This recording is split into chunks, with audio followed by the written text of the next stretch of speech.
ওগো আল্লাহ, ওগো মালিক, তুমি ছাড়া তো আমাদের আর কেউ নাই, তুমি ছাড়া তো আমার আর কেউ নাই।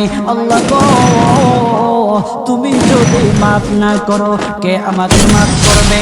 তুমি যদি মাফ না করো কে আমাকে মাফ করবে?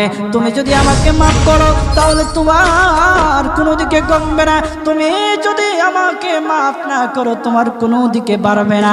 আল্লাহ গো, তুমি আমাকে মাফ করে দাও। সারাটা জীবন অন্যায় কাজ করেছি, সারাটা জীবন নাফরমানি করেছি, আমার কাছে কালেমার দাওয়াত কম আসে নাই, আমার কাছে কালেমার দাওয়াত কম আসে নাই, আমাকে লোকেরা কম বোঝায় নাই। ওগো আল্লাহ, তুমি আমাকে মাফ করে দাও।